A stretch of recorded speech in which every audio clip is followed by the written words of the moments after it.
Hello team, today I'm just going to do a quick little series of videos on how to use a multimeter. Just to give you a little bit of a practical demonstration of a multimeter, what it's for, how to use it, what the various functions are. This will be video number 1, and we're going to start with what are the functions of my multimeter. What do they look like and what are they for? So let's start by having a look at the meter itself, which I have cleverly placed here already.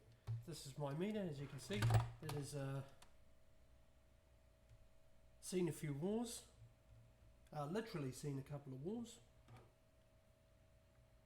I know I've had that for, I think, perhaps 16 years, and it still does the trick. If you get a good quality multimeter, other than replacing the leads, which they're just wires, so they wear out a little bit, they can last you quite a long time.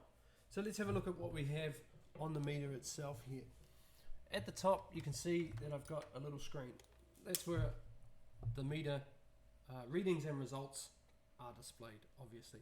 I have a few lights and buttons here. We won't worry about those too much now. We're just going to talk about the basic functions. You can see the main switch in the middle here, which is a dial with which I'm able to select any number of the functions around the outside. And let's have a look at the individual functions themselves. The first one here, you can see that kind of symbol that looks like an audio and also a diode symbol there. Let's have a look at those.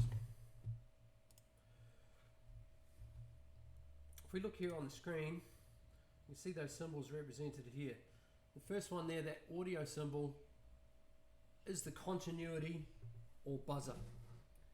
And the second one that looks like a diode symbol is for a diode. Obviously, if I want to test a diode, I'm going to select that diode function. The continuity and buzzer symbol is a little bit different. Theoretically, it's a resistance.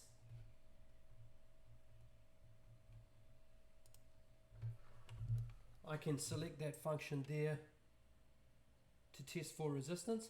What that function does is, rather than testing the actual resistance of a resistor, for example, we're looking for continuity. Does generally a wire run from one place to the other, or is it continuous from one end to the other? And the value of this function here, as opposed to resistance, is it has an actual buzzer, and I can demonstrate that now. If I touch my two probes together, that should make a circuit. It should make a circuit down the red wire, through where I connect them, and back through the black wire. And so that should show me on the screen that I have continuity by showing me a very low reading in ohms. I don't have much resistance here, it's just the resistance of my meter reads.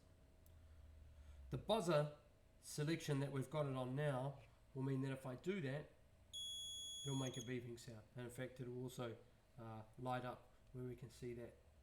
You may not be able to see it there. We have the little buzzer symbol here as well. So I'm going to get a light and I'm going to get an audio signal, and it tells me that I have continuity. I'll do a video on resistance testing, and we'll go more into continuity testing and resistance testing there. The next symbol that we will see on our meter here, on this one it says VDC. VDC. And if you know anything about electricity, you'll probably figure out that means voltage DC. On this meter, obviously, it says VDC. What you'll find on many meters is these symbols here. So the dotted line for DC and the characteristic wiggly sine wave for AC. And it might be followed by a big letter V, and that means volts AC or volts DC. Generally, most meters will have a separate function for voltage AC and voltage DC, and in fact you can see that on this meter here. We have voltage DC here and voltage AC here. Some meters will be auto detecting, and they will figure out for you whether you've got AC or DC. If we have a look, obviously where it says voltage DC here, I have 3 different options: 1000, 200 and 2000 M. Those indicate the upper range of testing. So if I want a more accurate measurement for very low voltage readings, I would go to 2000 M, which is 2000 millivolts. So that means the maximum reading on the screen would be 2000 millivolts. So it's going to give me more decimal places. If I'm going to need to read up to 1000 volts, I select 1000 volts, and now we have no decimal places on our screen. So that's just the range. That's about how accurate we want our reading to be. Obviously, select the range that corresponds with the voltage reading you expect to see. If we were doing 230 volts AC, our wall voltage, we would select 1000 because it's the highest. That's higher than 230 volts. If we select 200, it's not going to display properly. If I go around to volts AC, we'll see the same thing. We've got 750, 200 and 2000 millivolts. Obviously, for both of these, 750 volts AC, 1000 volts DC as the maximum voltage that I can test with this meter. We'll go more into voltage testing in the video on voltage testing. The next one we'll see at the bottom here is ohms. That is an ohms symbol, and we know what an ohm symbol means and what it looks like. And if we look up here, we can see that ohm symbol equals resistance. So if I want to test resistance, I'm going to select the ohms symbol there. And once again, I've got 2 ranges there. I've got 200 and 200k. 200k being 200,000. So if I want to measure a very high reading up to 200,000, I would select that symbol. Anything from 0 to 200, I'm going to select the 200 ohm range. And once again, it's going to give you a different, slightly different decimal places and therefore accuracy. The next symbol we see here is MFD. In this case, MFD is going to stand for microfarads. Most meters will not show MFD. That's quite uncommon. What we will see is a symbol like this, which is a capacitor, and that equals capacitance. So most meters will have a capacitor symbol on it, and if you select that function, you'll be measuring capacitance of a capacitor, obviously. Our capacitors are normally measured in microfarads. Farad is a very large unit, so the vast majority of capacitors will be in microfarads, and therefore that's why this one has got microfarads as the default there, MFD. But as I said, most meters will have a capacitor symbol. It's got 200 there. We don't have any other options. It only goes up to 200, and that means that the maximum capacitance I can measure with this meter will be 200 microfarads. The next symbol there, AAC, that means amps AC. And once again, this one goes to 200 amps. That's the maximum that I can measure with this one. You'll notice that on my meter, at the top, I have this clamp function here. That allows me to clamp around a conductor and measure the current that's in that conductor. And if I want to do that, then this AAC, amps AC, is the symbol or the function that I'm going to select. I clip that around my my wire, like so, and it will tell me what the current is in that wire.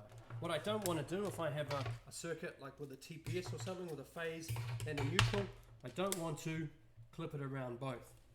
The way that this clip-on ammeter or the ammeter function works is by the magnetic field that's around the conductor. And in fact, you can see in there a little bit of metal in the end and the corresponding on this other side there. That is a magnetic core that goes through in a circle here. When I put that around the conductor, it picks up the magnetic field that the conductor is producing. What we know is that magnetic field in a phase conductor and the magnetic field in the corresponding neutral conductor will be equal but opposite. So they cancel each other out. If I put the phase and the neutral together through my meter, I'll get nothing. It'll show me 0. I need to choose one or the other in order for it to display a result. Also worth noting, this is amps AC. For a clip-on ammeter, it's very common for it to do AC amps.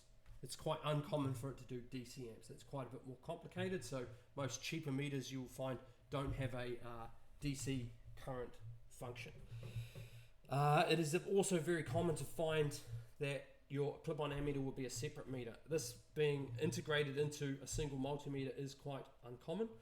Usually you would have a multimeter with all these other functions, and the ammeter will be, a clip-on ammeter will be separate. If you get a decent clip-on ammeter, it will do AC amps and DC amps. This one here only does AC amps.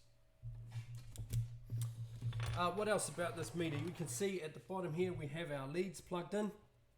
This one's pretty easy. One is black and one is red, and that tells me where to plug the black and the red leads. For most things that's not too much of an issue. We'll see when we do DC voltage testing what we need to do there, but whether it's red or black doesn't matter in most cases, but best to follow the colors that are on the meter there if we can. You will find that some meters which have a current testing function through the leads, obviously this one has the current testing function with the clip at the top, but some meters have current testing function through the leads. They will have a separate terminal here to plug the lead into if you're going to use it on current. So most functions will be through these two terminals. Black is always common, the plus for the red. If you've got a meter that does current through the leads, there will be a separate terminal, maybe even two separate terminals, where I would plug my red lead in if I wanted to do current. But this one doesn't do that, so it's nice and simple. That's the basics of my meter. Those are all the things that it's able to do. And that'll do us for this video. What we're going to do next is we're going to move on to video number 2 will be resistance testing. We'll have a separate video for each of the functions that we've just discussed, demonstrating how to do them.